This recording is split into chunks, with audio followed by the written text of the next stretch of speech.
Oi pessoal, eu sou Cláudia Tizzi, fundadora da página Regências e Concordâncias. Vocês me conhecem aqui do YouTube, quem me segue também nas redes sociais, no Instagram e no Facebook, sabe que o conteúdo da nossa página ele é voltado para a educação, mas é uma educação expandida, uma educação que hoje tem o formato de desenvolvimento, ou melhor, de construção do novo humano, do humano para a nova terra, para uma consciência expandida e mais, para aquele que além de ser o personagem, o protagonista principal de todos esses processos históricos, ele também é o agente transformador de tudo isso.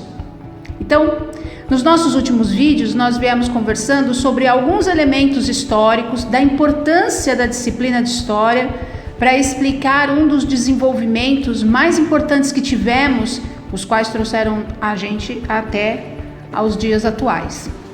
E nós começamos a falar nos nossos primeiros vídeos sobre o tema da Idade Média, tanto que um dos títulos, desses vídeos foi Vivemos a Nossa Idade Média. Pois bem, viemos ao decorrer desse prazo, desse período, descrevendo todos os processos, ou pelo menos os principais que se desenvolveram, até chegar naquilo que a gente vai chamar hoje de, propriamente dita, as sequelas da Idade Média, remetendo ao século XV, XIV, e mais precisamente no século XVI, que é o século das grandes navegações, no qual a gente inclui aí o descobrimento, principalmente do Brasil. Então, só para que a gente entenda um pouco, não é nada muito difícil, não é nada muito complicado e nem vai ser maçante, igual tínhamos as nossas aulas de história quando estudávamos ali nas nossas escolas. O que também é uma das propostas do projeto educacional da Regências, que é uma nova educação para o mundo novo, não explorar a história de forma maçante, cansativa e decorativa, mas sim interpretativa e inclusiva, colocando o indivíduo que estuda, que somos nós, e os nossos filhos, os nossos netos e as futuras gerações, como participativos daquele processo e que eles entendam que nada acontece e acaba. Tudo tem um desenvolvimento, tudo tem um progresso. Ou ainda que lá na frente a gente entenda como um retrocesso, mas ainda assim foi um movimento que levou em algum lugar, objetivou algo. E o que a gente vive hoje é isso. Um movimento começado ali entre a Baixa Idade Média, início de Renascimento, mas que tem alguma coisa que ainda linka esses acontecimentos a eventos que vieram antes. Então eu estou pensando aí século V, século X, mas que vão reverberando ao longo do tempo até chegar no dito século XV, o século das grandes elucidações, o século que tira o homem do sistema feudal e coloca ele agora numa engrenagem que ela só vai ao longo do tempo cada vez mais oprimindo, massacrando e alienando esse indivíduo. Então é assim, tudo que a gente for falar aqui é uma sequência do que aconteceu para que vocês consigam fazer o link necessário para entender o que a gente está vivendo agora. Ou que não seja na totalidade do que vivemos, porque ao longo do tempo também fizemos escolhas, mas que existem mecanismos gatilhos melhor dizendo, que vocês disparam em um determinado momento e que naquela hora você não vai sentir. Ele vai te dar o eco lá na frente. E é isso que a gente vive. Então a sequela, no vídeo anterior eu deixei um desafio, quem acompanhou e deixou as suas respostas, tanto aí nos comentários do vídeo, quanto lá no Insta ou no Face, eu deixei uma lição de casa, eu falei, que é deixar um exercício de autoconhecimento, autopesquisa, autoanálise, para que vocês fizessem a diferença entre sequela e consequência. E aí eu disse no vídeo mesmo que nós somos as sequelas, Nós, o todo, todas as pessoas. Nós somos a sequela das nossas escolhas naquele momento. que ainda que não nos lembremos, mas fazemos parte também disso. Não é que a gente hoje nós sofremos o que os antepassados fizeram. A gente não vai aprofundar sobre essa questão, mas os nossos antepassados somos nós mesmos. Então, nós fizemos essas escolhas, nós deixamos a cargo de uma nova classe social que estava despontando com esse renascimento econômico, científico e cultural, que em outros momentos eu já disse para vocês que é a classe burguesa, que eles é quem vão retomar o crescimento e o desenvolvimento e a projeção das cidades, que isso vai, dentro ainda de um contexto histórico, contextualizar com a mudança de poder. Então é assim, o meu poder antes era na mão dos reis, na mão da igreja, não necessariamente nessa ordem, né? Que a gente sabe o poder da igreja. E tínhamos também os senhores feudais. Então nós tínhamos nichos que eram muito decisivos, muito poderosos, muito detentores daquele momento, né? Detentores de toda a razão e de toda a eloquência para subjugar os menos favorecidos, aqueles que não tinham uma bagagem intelectual extremamente avançada ou ainda minimamente evoluída para entender o que estava acontecendo, até porque essas pessoas elas eram remanescentes de uma outra era, de uma outra vivência, então elas acabaram aceitando aquilo como sendo a verdade, né?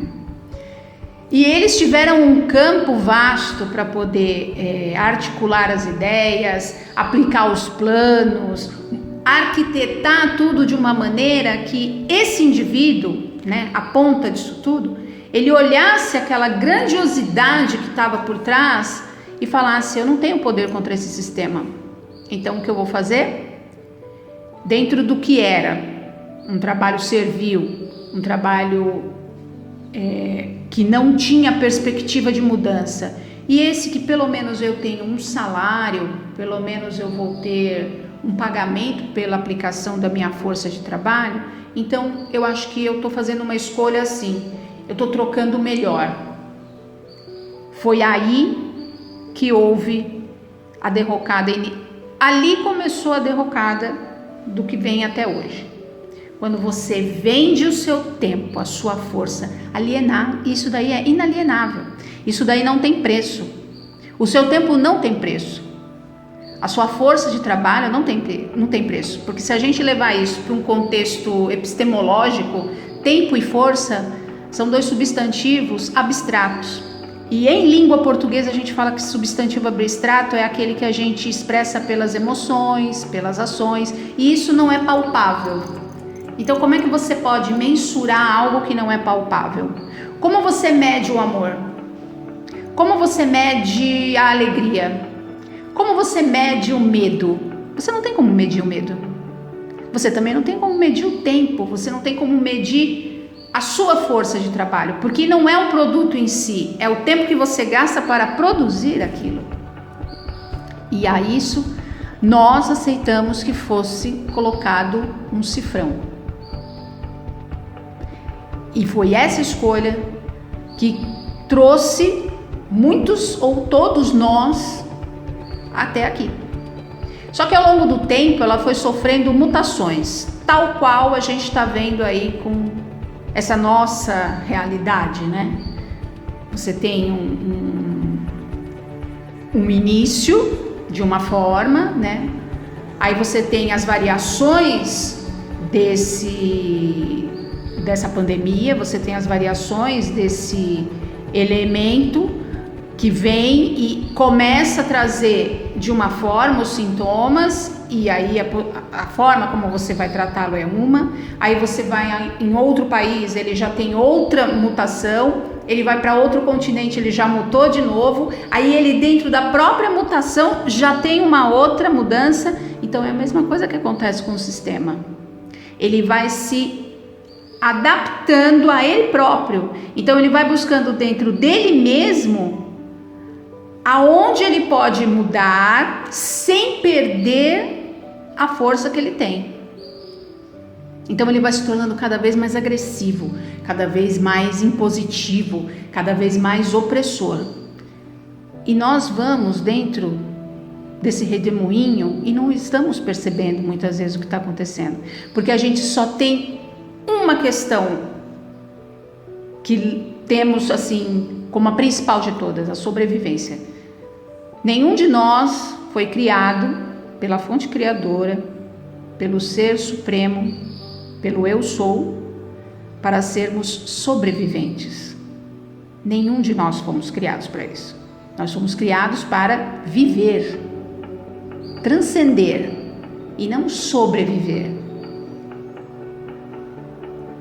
Isso é uma das coisas que a gente vai levar adiante e vai pensar um pouco mais numa outra conversa. Para essa de hoje, essas sequelas da Idade Média é justamente isso. Então lá atrás, só para a gente finalizar essa ideia e deixar aqui mais um exercício para vocês. Tivemos esse avanço dessa burguesia, que é uma burguesia financeira, que é uma burguesia formada ela por pessoas da própria sociedade, mas que já detinham algum poder, algum dinheiro, uma mentalidade um pouco mais aguçada para os negócios, tanto que a gente tem na sequência disso aí Portugal e Espanha despontando como os grandes descobridores e navegadores, principalmente Portugal, que estende essas frotas marítimas dele mais longe do que a gente já imaginou. Para a época atual, eles eram as pessoas mais avançadas tecnologicamente. E eles levam esse poderio deles não de uma maneira agregadora, e sim colonizadora. Não sei se vocês estão conseguindo acompanhar aonde eu estou querendo caminhar com a minha sequela. Então é assim, eu saio de um momento feudal, eu dou um impulso econômico, esse impulso econômico me leva a descobrir outros lugares, mas eu não quero agregar conhecimento e valores, eu quero impor a minha cultura, subjugar a outra e colonizar aquela. Dentro desse processo de colonização, eu vou impor o quê? A escravidão. E novamente a gente aceita. Passa desse momento da escravidão, as pessoas elas começam a questionar o porquê de você escravizar o outro, mas por que eu vou escravizar e manter uma sociedade dependente de mim dentro de uma ideia de produção, que seria a monocultura, se eu posso agregar outras pessoas trabalhando para mim por um salário ínfimo, mas ainda assim trabalhando para mim e eu podendo ganhar outros mercados. Aí a gente começa a repensar o sistema. Então aí a gente vai sair do escravocrata para um sistema de consumo. Só que dentro desse sistema de consumo as pessoas vão querer mais coisas. O que eu vou ter que fazer? Uma revolução industrial para dar conta da demanda dessa procura. E aí novamente a gente aceita. Porque aí novamente, agora a gente tem a desculpa de que somos industrializados tecnologicamente para aquele momento, mais desenvolvidos, já saímos das manufaturas e a gente já vai despontar. Sempre é assim, eu quero despontar no mercado externo, eu quero despontar na Europa, nos países mais desenvolvidos das Américas, do Oriente, é sempre a busca do consumo, é o mercado.